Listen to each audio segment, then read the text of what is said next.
स्तनी रोग किस विटामिन की कमी से होता है? विटामिन सी की कमी से।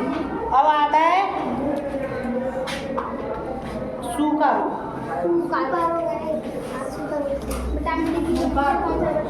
अब देखो मैं आपको बताता हूँ, ये सूखा रोग आमतौर पर नवजात शिशुओं को होता है।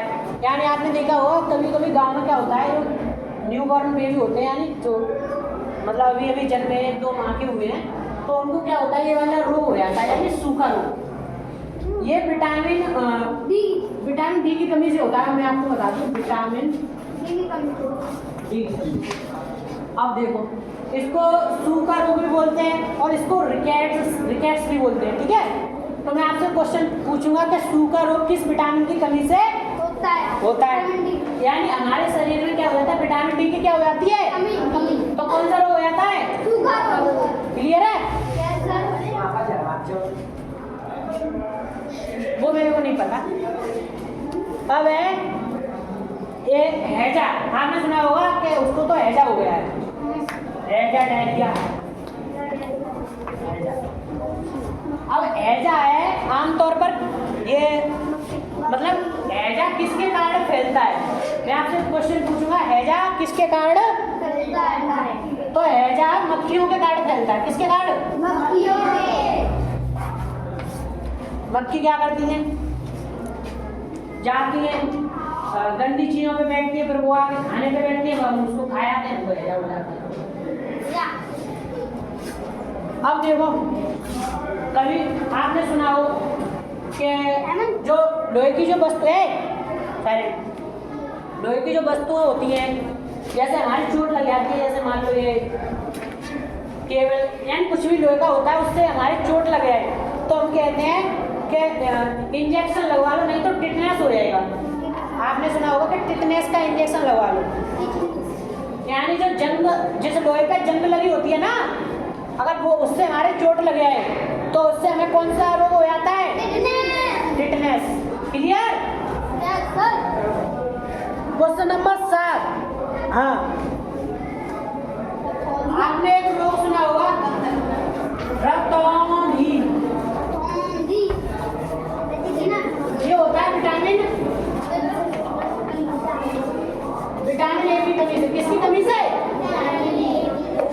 तो मैं आपको क्लियर कर दूं, ये जो रतौनी रोग है ना, ये आमतौर पर इसको ये बोलते हैं कि नाइट ब्लाइंडनेस, मतलब कि जो जिन लोगों को रात में कम दिखाई देता है, जैसे ही शाम होती है उन लोगों को कम दिखाई देने लगता है, तो यही होता है, ये होता है रतौनी रोग, ठीक है।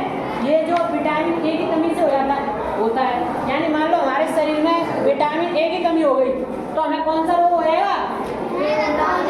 रतौनी। आपने सुना होगा गांव में बोलते हैं कि रतौन आ रहा है, तेरे को रतौन बोलते हैं, वो यही होता है रतौनी, ठीक है। इससे क्या होता है, रात में हमको कम दिखाई देने लगता है, मतलब दिखता नहीं है रात को। जिन लोगों को ये बीमारी होती है रतौनी, उनको ये विटामिन ए की कमी होती है, तो उनको क्या खाना चाहिए? हरी सब्जियां आमतौर पर खानी चाहिए, तो विटामिन ए की कमी हो जाएगी, पूरी हो जाएगी, तो रतौनी रोग सही हो जाएगा। और नेक्स्ट है आपका निमोनिया। निमोनिया रोग किस अंग को प्रभावित करता है? एक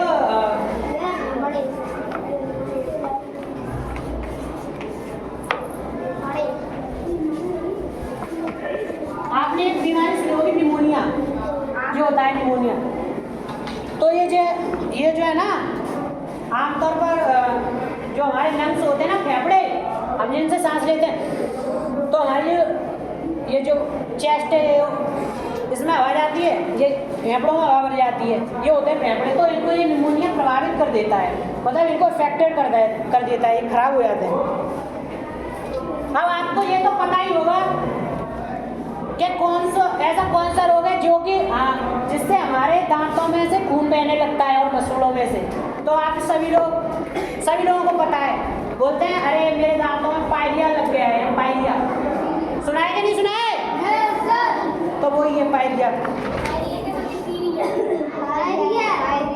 एक रोग होता है प्लेग, एक होता है प्लेग। ये जानवर आमतौर पर जानवरों में फैलता है, जैसे गाय, भैंस, बकरियाँ, ये एक इंसेक्ट होता है, इसको पिस्सू बोलते हैं। नहीं, हाँ वही एक इंग्लिश में शायद डॉग बिट बोलते हैं उसको, और हिंदी में पिस्सू बोलते हैं। ये जो प्लेग रोग है ना,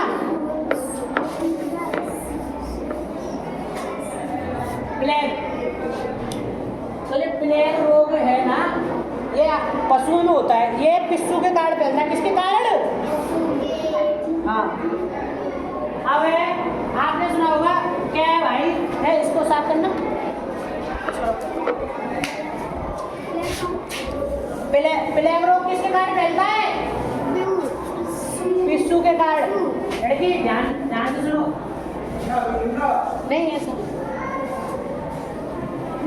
इसको साफ कर दो। अब है 10 नंबर पे आपका 11 पे टीवी से बचाव के लिए कौन सा टीका लगाया जाता है? अब मैं आपसे पूछता हूँ, क्या है, आप बोलते हो कि किसी को टीवी होगी, मान लो क्या हो गई?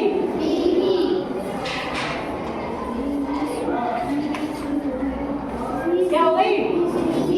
अगर टीवी हो गई किसी को, तो अगर हमको उसकी टीवी से मतलब बचाव करना है, प्रिवेंशन करना है, तो हम किसका टीका लगवाएंगे? BCG का इंजेक्शन। ठीक है, समझ में आ रहा है सबके? किसी के समझ में नहीं आ रहा तो पूछ सकता है। अब आगे, किस जानवर के कारण रेबीज रोग होता है? अब देखो, ये क्वेश्चन बहुत इंपॉर्टेंट है, मोस्ट इंपॉर्टेंट क्वेश्चन है, दिमाग में हमेशा के लिए सेट होना चाहिए। जो कुत्ता होता है ना, कुत्ता किसी भी पर्सन को काट लेता है तो उससे हो जाता है रेबीज। क्या? रेबीज नामक बीमारी हो जाती है, और इसको हाइड्रोफोबिया भी बोलते हैं। हाइड्रोफोबिया भी बोलते हैं और रेबीज भी बोलते हैं। कुत्ता काट, जितना बता रहे हैं उतना सुनो, ठीक है? हमारा काम बताना है, आपका काम सुनना है। सुनना है तो सुनो, नहीं सुनना कोई बात नहीं। तो कुत्ता काटेगा तो कौन सा रोग होगा? Rabies, right? अब देखो सुनो, अब व्हाट नॉनसेंस है, वो क्या ले रहे हो?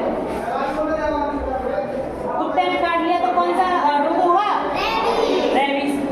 अब हमें रेबीज से बचने के लिए हमें कौन सा इंजेक्शन लगवाना पड़ेगा? Anti rabies. और ये इसमें है नहीं है, लेकिन फिर भी मैं आपको बता रहा हूँ। आपको सीखना हो तो सीखो, नहीं तो जितना मतलब किताब में उतना तो सीखना पड़ेगा। अब मैं पूछूंगा किस जानवर के कारण रेबीज रोग होता है, तो कुत्ते के कारण भी होता है, और मैं अपनी तरफ से बता दे रहा हूँ, कुत्ते के कारण, बिल्ली के कारण, बंदर के कारण। क्लियर है? ये सब काट लें तो कौन सा होगा? रेबीज। घेंगा रोग, ये है घेंगा।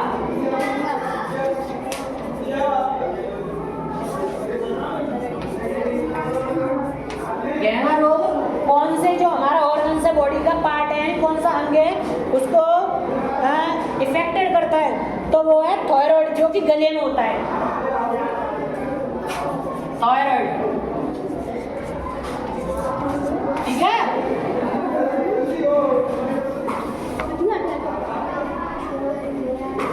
अब मैंने ये क्वेश्चन बताया था, सूखा रोग, ऊपर वाला, सूखा रोग किस विटामिन की कमी से होता है? सूखा रोग किस विटामिन की कमी से होता है? Vitamin D. अभी भी बताया था ऊपर। लास्ट क्वेश्चन है, बेरी बेरी रोग किस विटामिन की कमी से होता है? बेरी बेरी रोग विटामिन B2 के कारण होता है। किसकी कमी से? विटामिन डी का, विटामिन सी,